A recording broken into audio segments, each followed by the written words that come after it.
Hello, my name is Mark Hodge. I am an art history PhD student here at the University of Florida, and I would like to welcome everyone to tonight's discussion of In, of, From, Experiments in Sound. In, of, From, organized in collaboration with Cecilia López and Jules Gimbrone, explores new ways of understanding the relationship between sound art and the traditional gallery experience. Gallery visitors are invited to rethink the specific temporalities and the spatiality of the exhibition space with the goal of creating new dialogues in the academic context and the wider art world. The exhibition creates a tension within dominant practices of art display and includes work by the following contemporary artists: Nikita Gale, Jules Gimbrone, Cecilia López, Thessia Machado, Nao Nishihara, Adrian Piper, Stevie May, and Lucy Vitkova. Here with us tonight are Nikita Gale, Jules Gimbrone, Cecilia López, and Thessia Machado. Cecilia López is a composer, musician, and multimedia artist from Buenos Aires, Argentina.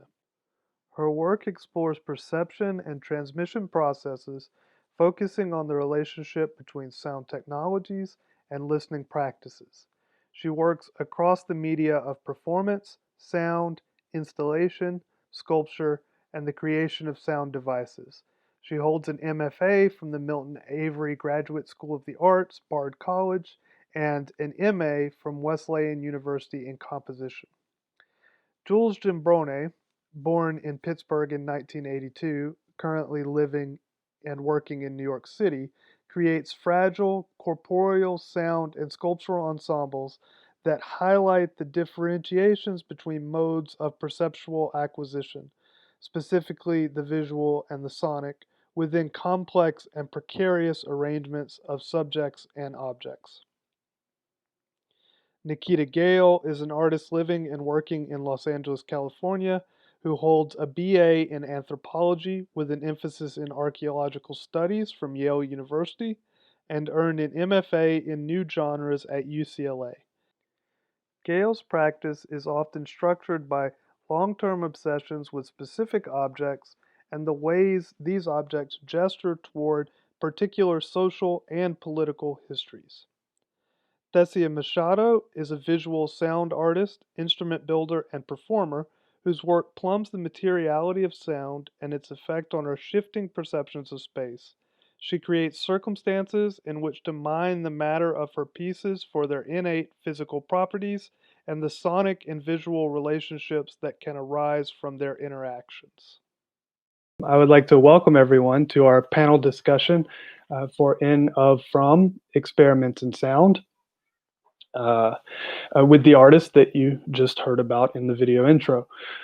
First, what we are going to do is play a short clip of each work with sound so that you can see and hear them as they are currently constituted in the gallery, and then have the artist give a brief discussion or explanation of that work afterwards. We will do that for each of the artists that are here with us today for the discussion, and then after that we will engage in the roundtable conversation concerning sound art or art that involves sound or is sound forward in the gallery space.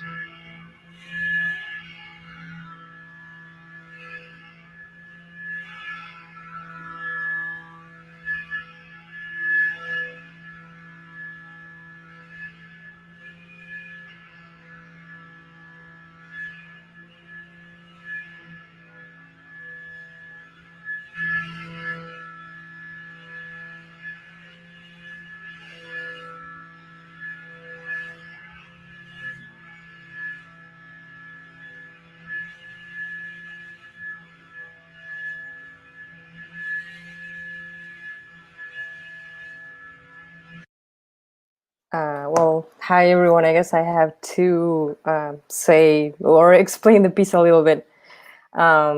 It's funny to see the piece working. It's the first time, or second time in my life that I actually make a setup remotely. So it's nice to see the piece working in the space. it was really swinging there.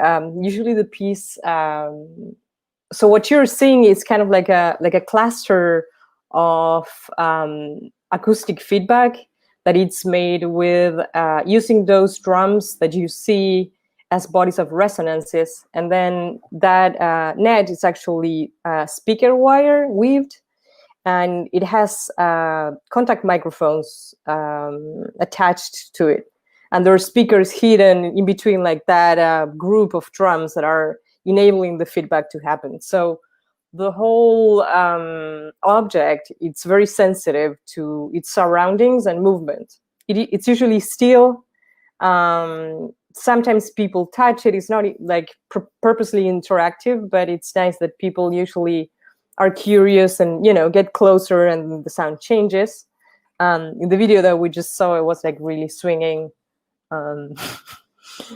which is also cool. What else do I have to say? There's no, like, the idea of the piece a little bit. It's a little bit what that sign that you saw in the beginning is to work with unstable feedback systems. So feedback is usually something that gets out of control really easily.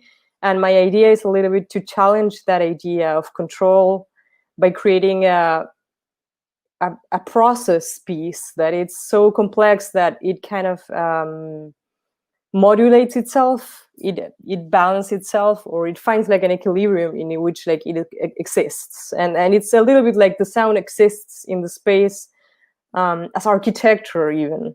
Like it occupies a space, and the movements in the space will affect the sound, and the sound will affect, well, yeah, people. Maybe they'll drive them crazy, and sometimes that happens. But it's very organic, and I'm something that is important for me is that I'm interested in this idea of working with electronics in an organic way, or in a way that brings up ideas of organicity. And there's a lot more that I could say, but I think that's probably enough to begin with. I want to thank everyone at UF that put the piece together. The circumstances were definitely complex to make it happen.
Hey, my name is Jules Gimbrone, and that was Traps and Transmutations 2 as seen through the internet.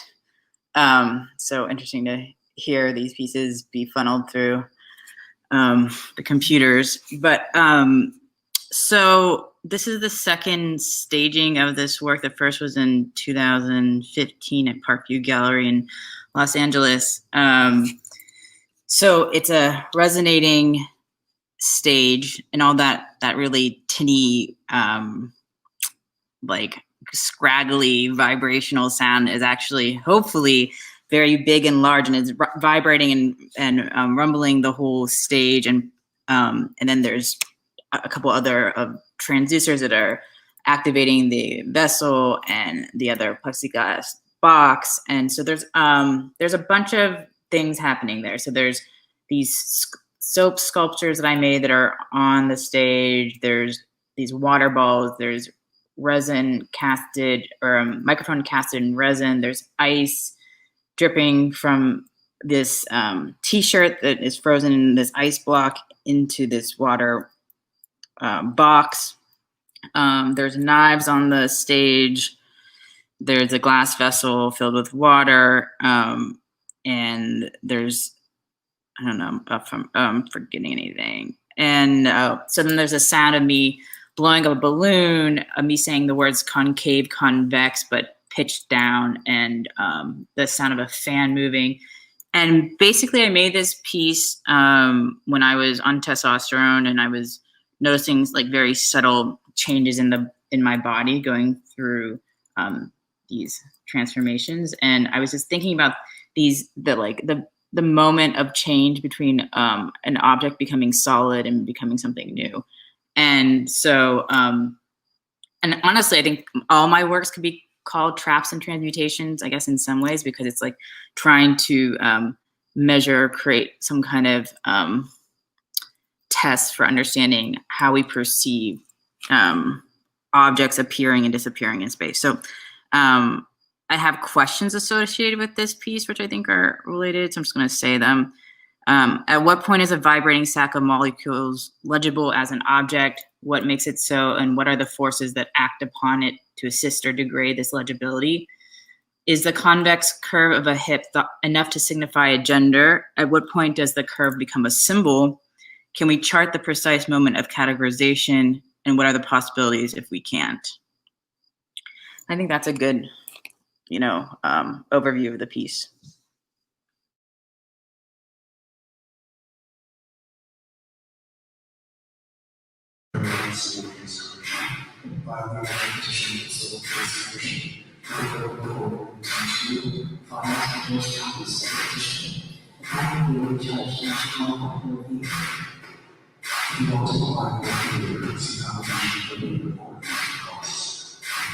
Now, forever. But now you know what's there. This is a special song, constituted by a constellation of social relations. Hi, I'm Nikita Gale, and you just saw two of the works that I have in this exhibition. Thanks to everyone for all of your work and like organizing the show. It was really interesting to install everything remotely. So I guess I'll start out by talking about Interceptor first, and some of the things I was thinking about as I was making that piece. So this is I think maybe the third or fourth iteration of this work. And essentially what you were looking at was that structure that was just like these metal wall studs that you typically find within like drywall or any kind of like, architectural construction that involves like placing some other material on top of it. So it's basically a support, kind of like a framing material.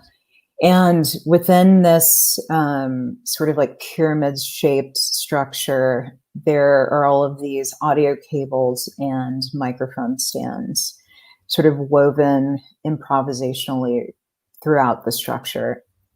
And essentially I came to this shape, this sort of like prism triangular shape from these drawings by this French revolutionary figure from like the mid-19th century named Louis-Auguste Blanqui. And Blanqui published a number of really interesting texts that could almost be seen as like precursors to what like later influenced like the situationists and these ideas around like improvisation and performance like in public space. But Blanqui released these like pamphlets that were sent to like these citizen insurgents, basically encouraging them to like improvise with the architecture of the city in their insurgency.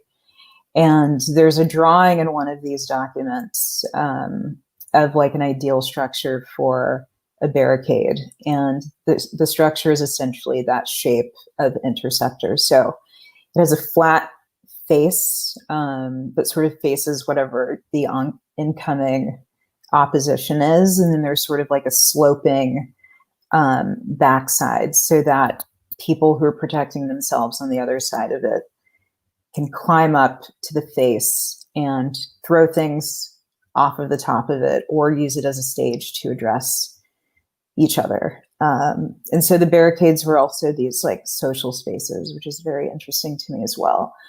But just in thinking about this history of barricade construction, or let me back up a little bit. Like I started thinking about this history of barricade construction because I was looking at like images of protests and really thinking about what were some of the common just like material objects that showed up in these images. And barricades are one of them, like in terms of a very contemporary images of protests. You tend to see these structures, these like bike rack barricades. Most of you are probably familiar with what those look like. But that became the sort of common object that I started to really focus on, because you see them at protests, but you also see them in like concerts where there are large crowds of people. And I'm kind of going all over the place here because there's a lot to talk about with this specific piece. But yeah, so I was thinking a lot about just like ambient objects, like barricades or walls or these sorts of materials that kind of guide or determine how we move through spaces and how people relate to each other, create social spaces, without being noticed much, or like some sort of like objects that are sort of silently just occupying or determining space. So I'll stop there with that because there's a lot more I can say about that one. And then the video that you saw was an excerpt from a video called Descent, which is again another exploration of these ideas around like how space gets determined, or how, like in this case, how language sort of defines or determines how social subjects move through space or get rendered legible or illegible. And it starts out as a very personal narrative about my decision to not use what's considered like my legal last name to identify myself.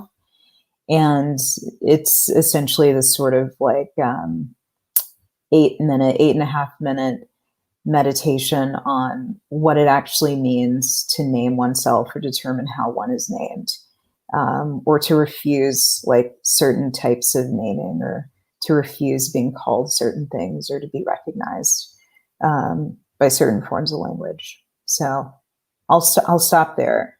We might get into some more of this in discussions, but it makes me notice sort of like a connection between, Jules, what you're saying about legibility.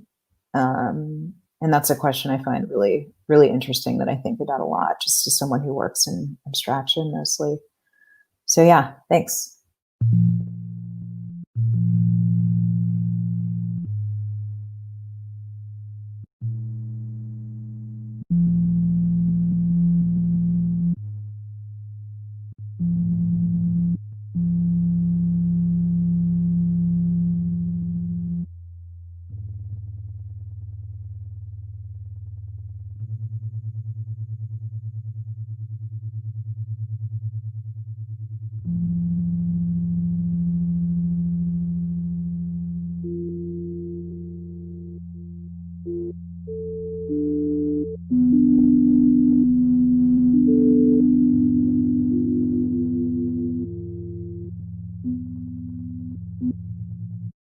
Hi, everyone. I'm Thessia Machado, and I also want to thank the staff at UF and Jesus and Cecilia for putting this together and installing all this work remotely. So about the piece is called Contents UF. So it's specific to the University of Florida, and what it is, it's a very arbitrary system for extracting sounds out of data. So I did a little bit of research on the university, its history, its student body, the physical characteristics of the campus, and I extracted from that a set of numbers that I then just used to generate sine waves. And the idea is to play with these tones, with these pure sine waves that are very clean, and then see what kind of interactions I get. So it's really a piece about the interaction of sound waves and how they can create interference and frequency beating and all these artifacts that'll happen when you're playing sounds that are not part of the regular musical pitch scale. So they're microtonal and weird intervals, and so it creates these kinds of almost like you're adding sound effects or some kind of pedals, distortion pedals and things like that. But there is no manipulation of the sounds except for these interactions. And on top of that, as a way to insert myself into the process, I take these collections of sounds and I just play them as an instrument. So the recordings that are in the show are the results of a session of my playing them. So there's no editing after the fact. So I wanted to allow for that freshness to be part of it. So what you see on the wall are the items of the list of data that I extracted from the university.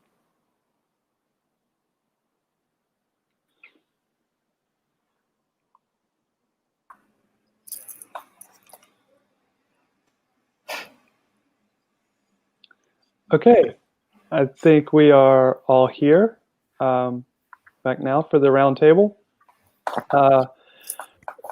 One thing I noticed came up multiple times, so I guess we'll just start here, is the question of legibility. And it's interesting to me in multiple ways. You know, this conversation was loosely designed to be about sound art in the gallery space. And so there is an issue of legibility on that level, right? When a visitor walks into the gallery and they are confronted with some of your works, and I will say, Jules, your work does vibrate the stomach. Like when you walk in and it's right there to the left, and especially Nikita's work is silent on the right, you can feel its impact. So you have this question of legibility to the visitor for these works that feature sounds that they may not encounter very often in life. Also, as like an added twist, legibility through a computer screen in our situation because of Zoom and etc. But then I heard you guys bring it up repeatedly, right? Like, what legibility is the artist, not responsible for in the work, right? What do you want to reveal? What do you want to keep hidden? And let's talk about some of those questions wherever you would like to start, and whoever would like to start.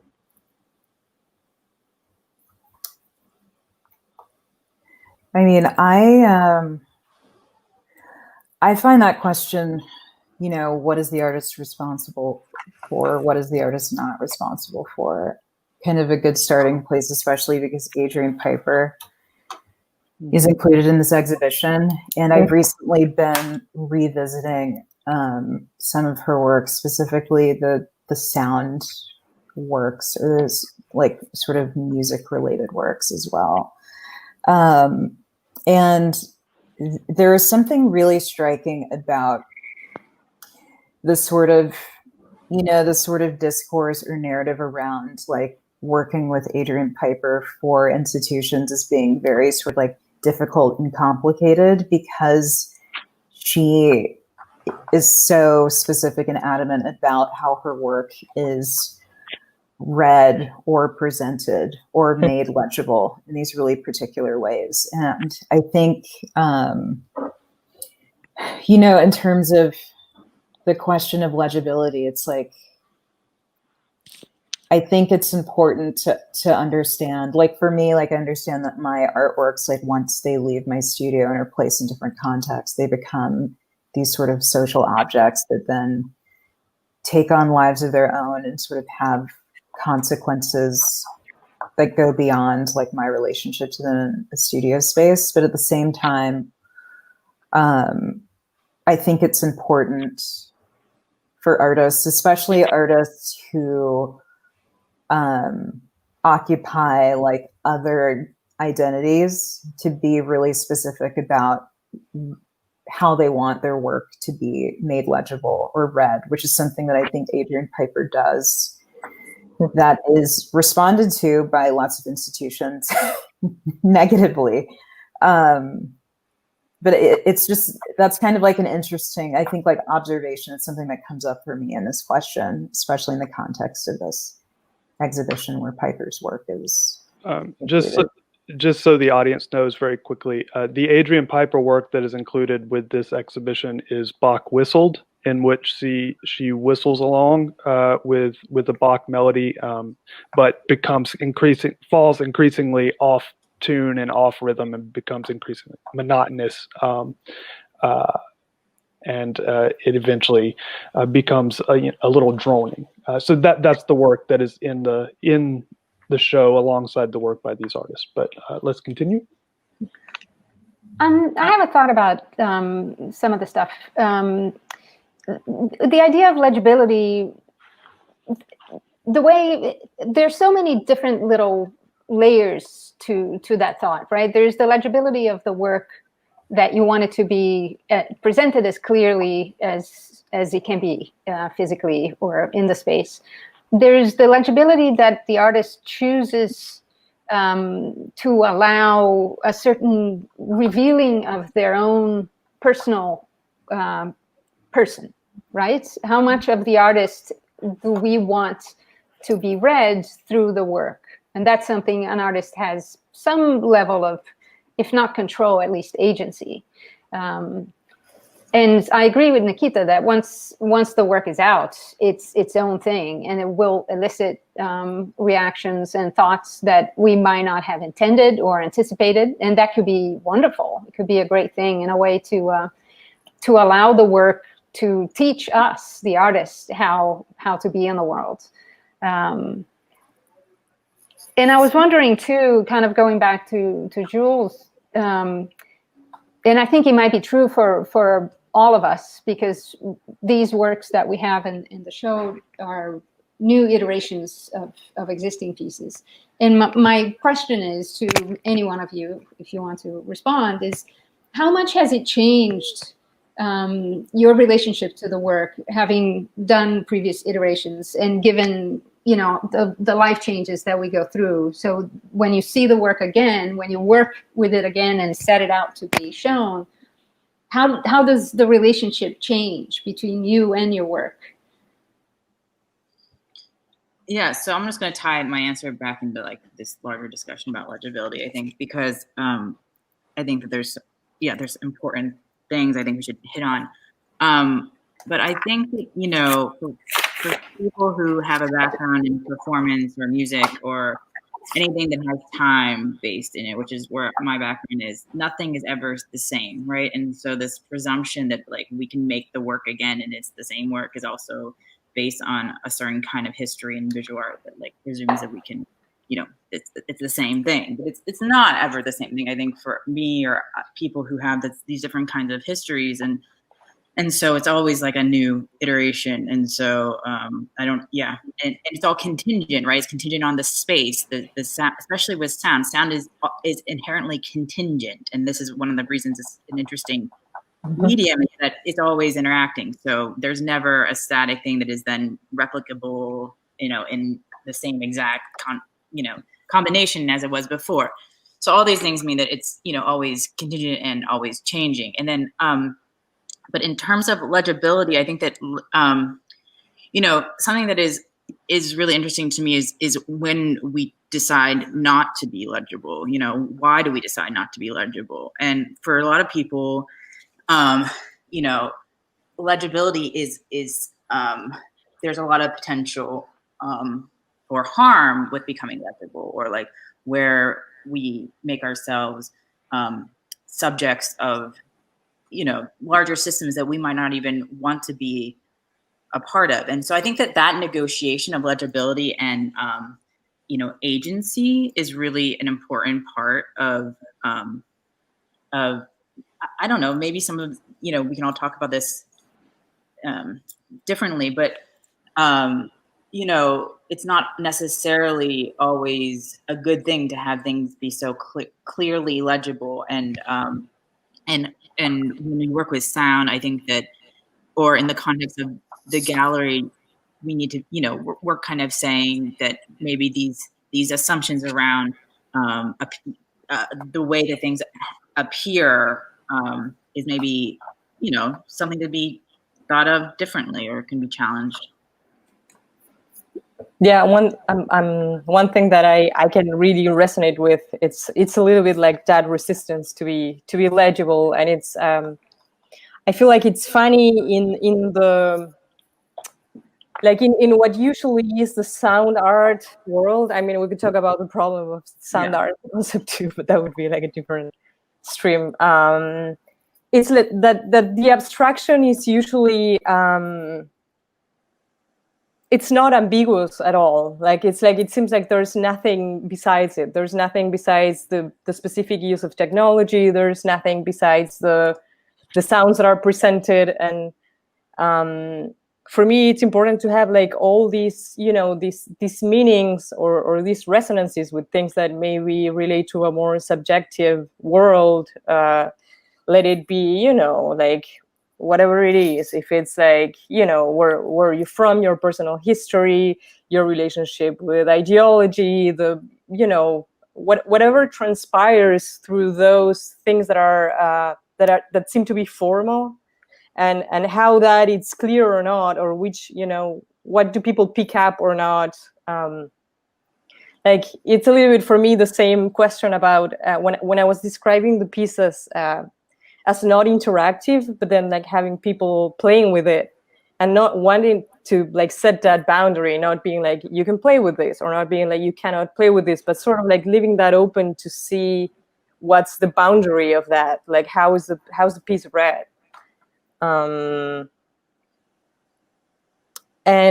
maybe like that, I feel like not being didactic in that sense, for me, at least in many of those realms, it gives it more depth and more room to, let things happen on themselves.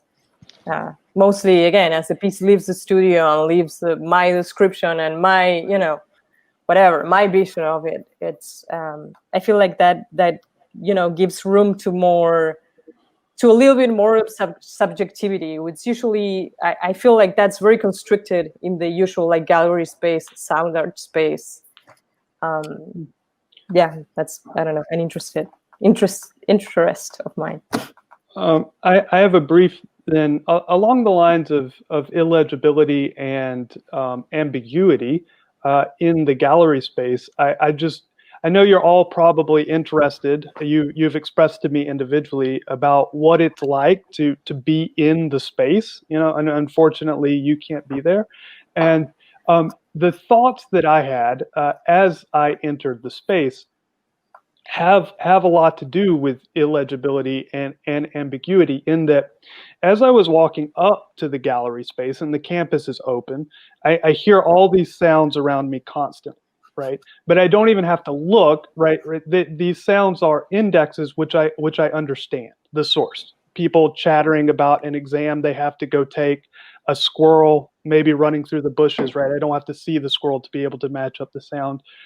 General sounds on campus. But then the second when I entered the gallery space with these multiple pieces playing, it wasn't like chaos to me. I was struck by the fact that how much it wasn't like chaos. I felt like there was a system of signs and relations here, but that I had stepped into a world in which I wasn't prepared to make those connections, right? Like it forced me to enter kind of a foreign space where I hear these sounds and I see these objects, but I can't quite tell which is producing what sound, right? And I have to get closer and I have to investigate and I have to feel for the vibrations, like from Jules's work, or And in that context, I was struck by how much Nikita's work kind of becomes a red herring of sorts, because it really looks like it should be producing sound. It's like wrapped in wires and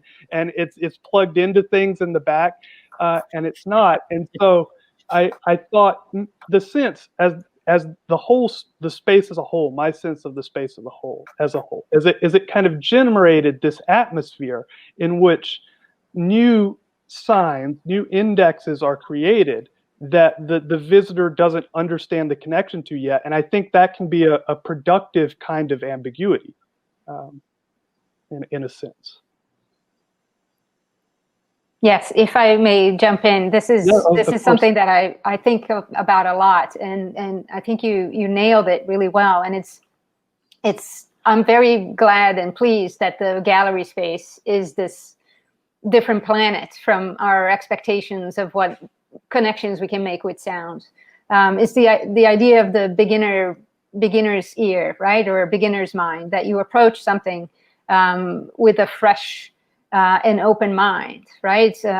We could talk about Pauline Oliveros and learning how to listen. And one of the first things that you have to do is just to kind of shed your expectations, and the things that you already know, right? This quick and almost subconscious or unconscious connections to sounds can get broken in a super positive and productive way through sound art, right? That you start realizing that you can connect sound to things that you didn't expect, or you have this more fantastical and kind of unknown universe, and it can take you on a voyage that you didn't plan to take. So I think if I feel completely fulfilled by the fact that you had this experience, that you walked into the space and it was a whole new sonic world that you were able to surrender to and explore. Yeah, one thing, if I can respond, one thing that we were, I work with Jesus in organizing the show, and one of the questions that we had when we were thinking about the pieces to include, and the participants, was to think of a way of having like sound pieces in the space without having to really like constrict their operation, like have one thing isolated in a room, have one thing like working at one time and then cutting off. And so we were also like thinking about pieces and works that are not exclusive, in the sense that they don't need like us to be the sole focus of attention. I remember being like, well, but these two pieces could be working at the same time and they can actually talk to each other. And I remember being like, this is actually people that I would like to be in conversation with. But it was like funny that also like the work was going to be in conversation in the space. And that's not the usual approach. I feel like usually things are like very categorized. So it's funny, like what you were, it's funny that Nikita's piece is kind of like the opposite of mine, in the sense like it's all this mesh wire and it's silent, and that's awesome. And it's like in the same space, and you might be, I feel like that's like a very productive conversation. And it's, again, not necessarily very legible. It's not like stated, like there, and what is the point here? No, having the things in the same space, like coexisting with each other. I think that's an important question. Yeah, I would even add to that I think Nikita's work is so important in that it's silent, because so often these shows, when it's like we're going to talk about sound for this next half an hour or something, but like we can also just not, and we could just talk about like what is it? It's just another thing that does certain kinds of things, And Nikita's work is using sound, or like the idea of space, that as a political, tool and vessel through, engage, like looking at it as like a way to point to how engagement happens. And that's what it is basically, right? Like you're even talking about Mark going in and you're feeling dislocated. So that's something that it does, but it doesn't even have to be present for it to do that, right? So it can be present through its symbols, or it can be present in, like the use of certain metaphoric structures or thinking about space in a different way, right? So it's like it's not as specific as sound. Sound is not as specific as itself. It's like an opening, or it's like a way of being with. And I think that that's really important, because sometimes these kinds of shows, like, we just fetishize sound like as this like new material, and it's not. It's just like a way of being in the world, actually. And it's just that often it's not. We don't even talk about the sound in a gallery space, right? But we could for any show. Like, let's go to a painting show and talk about sound for a little bit. You know what I mean? I don't know. Yeah. So, you know, I just think, anyways, that's my. Well, I think it's a way to kind of to get people out of or to expand the perception, right? To kind of click something that's a little bit off. I want to ask you, Mark, after your experience in the gallery, when you went back outside, were you hearing or listening differently? Certainly. I think it was, things were, well, on one hand, the gallery space is loud. And so you come back out and there's still a little bit of that, the residue in your ears and how it affects how you're hearing things. But it also, I was kind of looking, that's a weird way to put it, looking for sounds that I hadn't picked up on before, right? That were maybe happening in my space in an interesting way. Nikita, I think you had a comment? Oh yeah, I was just thinking about this. I don't know, this sort of idea of like sound and its context, or like the gallery space, the idea of the space and the objects or the works in the space being sort of like contextualized through what we're hearing, regardless of like where it's coming from. And so this idea of silence also feels really important to me, and kind of like the materials that I'm using, especially with Interceptor, because with that work, I really wanted to sort of create a situation where all of the elements were there. And anyone who's familiar with sort of like seeing audio cables or those sorts of materials knows it means that something is being produced. There's some sound or signals are traveling or moving in some way. But we're in a space where, you know, as a viewer, you may not be privy to what those signals are. And so there's something about silence in that sense that feels very, not just like a protective, like a quality of like protection or something, but also this sort of like clandestine, almost like fugitive move. Like there's something about those like aesthetics of silence that I feel very interested in. Like silence is a kind of like refusal, or, you know, in certain contexts, it can be read as being very antagonistic or threatening, which, you know, circles back to this idea of legibility or illegibility, or like there's this theorist, Edward Glissant, who talks about opacity versus transparency. Transparency could be seen as a kind of like making oneself legible, like Jules was saying this thing about making oneself legible in systems that you may not want to be a part of. And so there's something about silence that sort of feels like it's pushing up against that. Like, what does it mean to actually not like be legible through sound? Yeah. If I could. Yeah. No, I was going to say that's. I feel like that's such a powerful move in a way that it's like also like besides the not the refusal, but there's like a decision to like be silent and not use those tools to state what they're meant to, or, you know, like there's also like other meanings because of the shape and what you're, you know, describing with the work, which, you know, it makes sense that it's silent.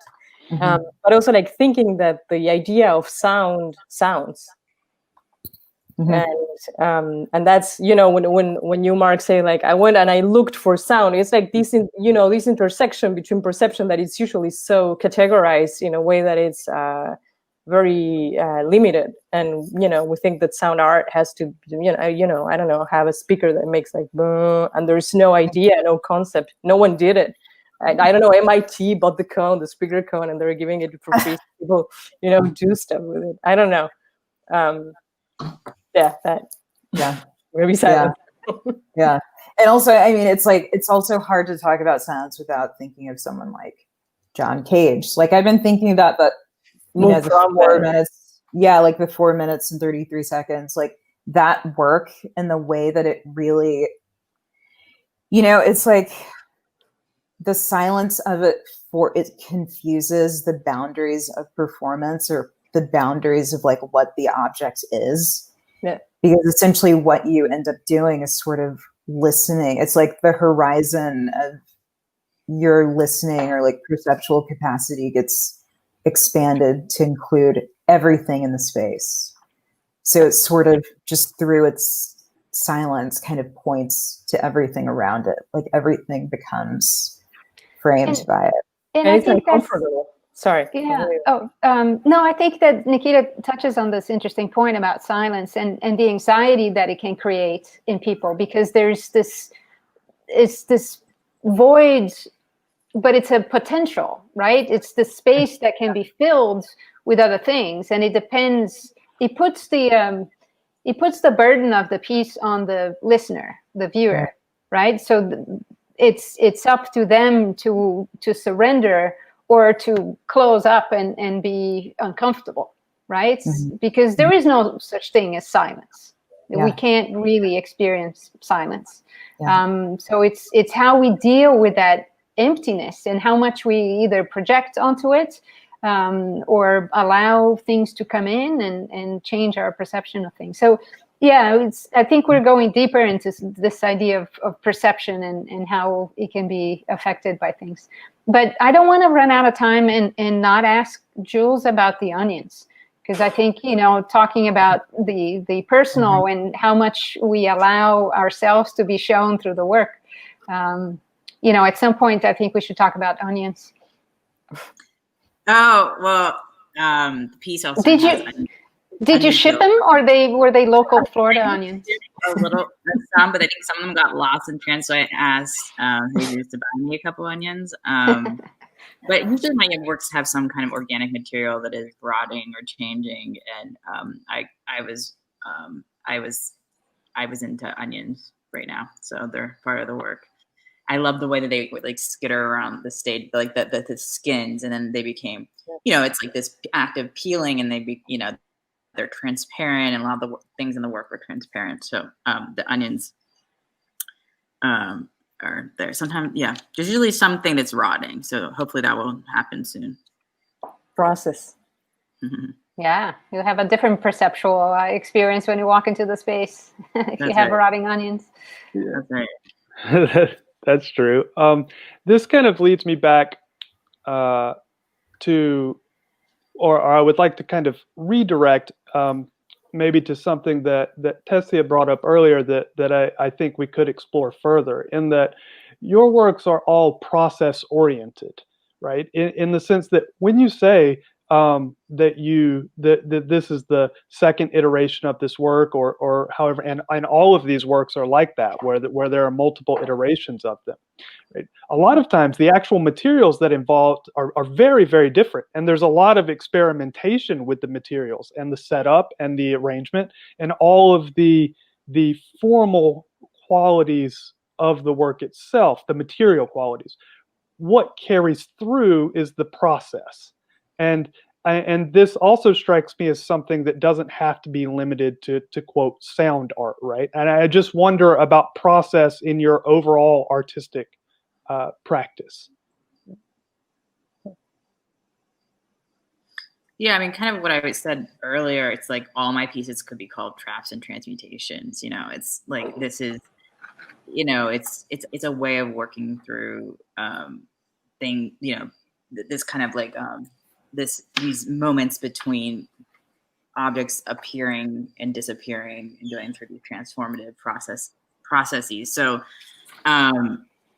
Yeah, I think that's right. For me, I don't know about anyone else, but for me, I think that the way that I worked the piece this time was the same that I worked the piece last time. It just involved different kinds of materials, and thinking through how to just take it one step further and always kind of like building upon the last iteration. But I think that's right. I would say I work through the ideas and the concepts in the same way. I just bring in different actors, basically. I have I have a problem. My last 10 pieces have the same name. So I'm like running. I'm like, well, okay, what should I do? But yeah, there's something about the work. The work is never the same. Even if it was the same piece in the same space, it wouldn't sound the same. So for me, it's kind of like naming or thinking of the work with the material as a train of thought or as a practice that is developing. In the same sense that the pieces are not like a final point to anything. It's just like a segment in the whole overall practice with that material.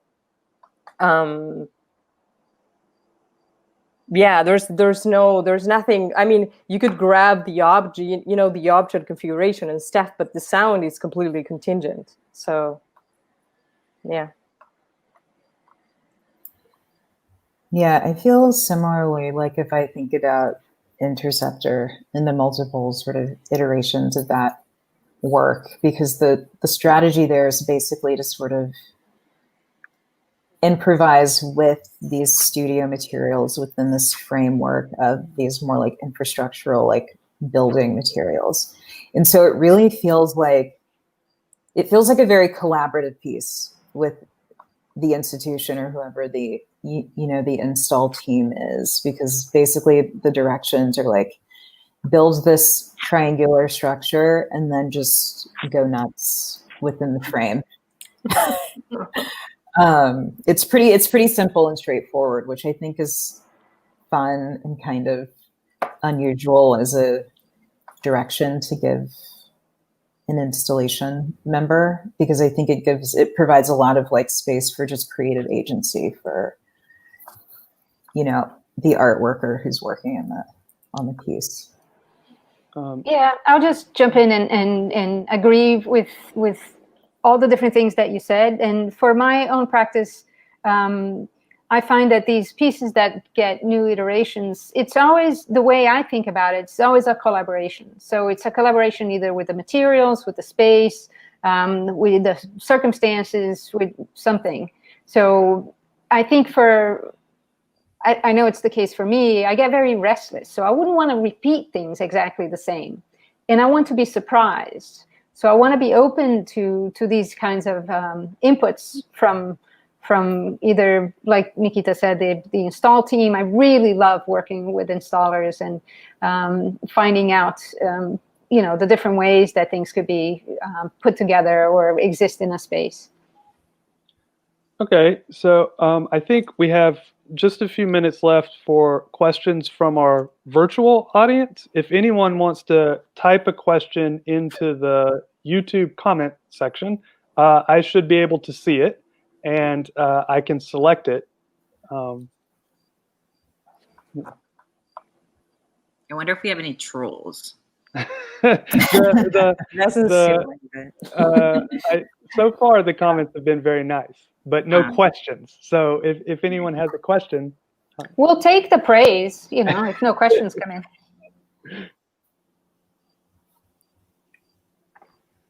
If there's no sound trolls out there that want to just be sound, why?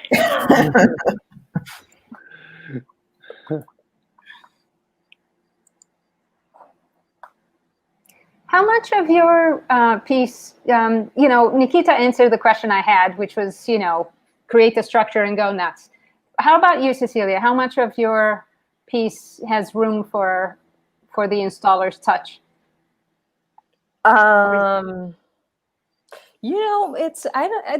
It's pretty tight, actually. I don't know. It's, at this point, it's weird. This is the second time that I wasn't able to set up one of my pieces. One was because I couldn't travel to Canada, And then this time, so I was like, okay, I know that it can be done somehow. But it's so physical. I mean, it's like when I'm there, I put there's so much that it's like about the contact between all the pieces and the drums and how they touch each other, and then you tune the piece to the space. So, my access to that part of the setup was very limited this time. But I've seen videos and stuff where where the piece works. But it's like that, all that fine tuning and, like listening to the space, seeing how it reacts, which it's done by someone else, which it's fine with me. So we have a question. I believe I can, let's see what happens. Can you guys see that question? It's Yes. for Nikita. So Nikita, can you discuss more about your exhibit, your work? What happens when we touch? So like, yeah. Oh my gosh, that video. That video, that's a throwback. Is that a troll? That is not in the show, but I could talk about that. It's not a, it's, yeah, it was just a question that was for you. I can talk about that piece. Let me think about that work. That work, actually, I made that work in grad school. It was a video work that was basically a response to what almost felt like a challenge by one of my professors, Rodney McMillan. And so Rodney's just an incredible artist and a really amazing teacher. And we would always get into these, I won't call them arguments, we would get into these heated debates and discussions about me seeming to be really ambivalent in my work and the way that I approached some of the subjects that I was thinking about. And so that video came out of a discussion that we were having around just being clear in sort of my intention. And it's a work that was about cars. And so I was thinking about cars, I'd moved to LA. It's like, that's what happens. I was making a lot of work about cars, but I was thinking about the cars as kind of like metaphor for a body. And there's this text by Huey P. Newton. It's a speech that he gave at Boston College, I think in like 1970 or something. And he uses this idea of a car crash as a metaphor for talking about acculturation, or the way that cultures are just like, irrevocably changed by interacting or touching or, being exposed to each other. And this happens on the individual level too. So it sort of was this meditation on just the consequences of touching and interacting, engaging with one another, which I think kind of feels like it connects to this conversation about sound too. Yeah. We've had about multiple pieces here. Yeah. I think we have a question from Jesus that I think is perhaps a good one to close on as it takes in the show in its totality, and I'm interested in your responses. So here's his question. The physicality of your works is so important. How does it change your perception of your own work, the fact that you won't be able to see it live? Does it affect how you think about your own work, that you won't be able to see it or interact with it? Well, the first level, I guess, is a little bit of frustration, right? And just that a little bit of missing out. I really wanted to experience, the physical vibrations of these works in a space. I've been lucky that I've seen Cecilia's work in person, and Jules, I saw an installation of yours here in New York a few years ago. So as far as my own work, I don't know, mine is a little bit of a cheat in this group because it is less physical. We had talked about doing a different installation, but the just the logistics seem too complicated. But yeah, I think on a basic level, it's just I'm sad that I'm not experiencing this. And perhaps what it will change for the future is to be able to design my installations in such a way that I don't need to be present for installation. So maybe think a little bit more, smarter ways of devising the pieces so that they can be installed without my presence. Quick addition here from Jesus. My question also implies about the development of the work in the age of social distancing. It's not developing. Right, like that's another factor. No, I mean, I could say it was really challenging, like the whole thing. I also think that for me, the chance of like being in the same place with some of you at least would have been like very productive and would have led to like this conversation to go deeper. And I was like really looking forward to that. In the sense of the work, I don't know, it's more convenient to be, to make a piece that you can ship and someone can put together. I feel I resist to that, and my work resists to that in the same way. Like it's highly impractical, but it's not impossible. So it was interesting to, it's like kind of like to know that if you trust, like you can transmit someone else the knowledge of putting something that absurd together. That's a learning. That's a development, maybe. Yeah, I mean, I feel like my work was impossible to do remotely. It's like a miracle that they were able to pull that off, because there were just so many different pieces and parts. And then since I still don't know what it sounds like, really, very what it actually is, what's happening.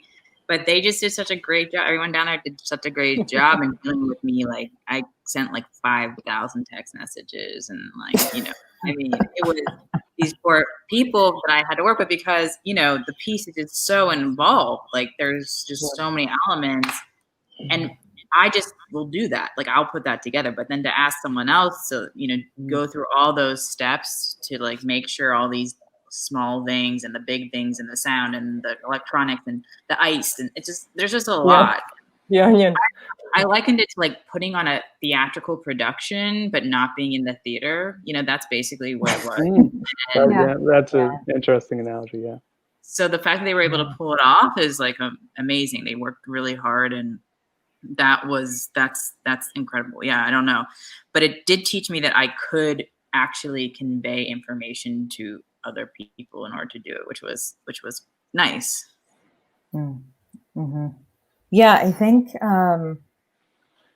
for me, I guess the question was, has my relationship to the work changed in having to do this remotely? Or I think that I feel like with these two works, because I feel like they've been installed remotely pretty frequently, like with these two, it has not, I don't feel like it's changed that much. But what I will say is that I'm in this state right now where I'm trying to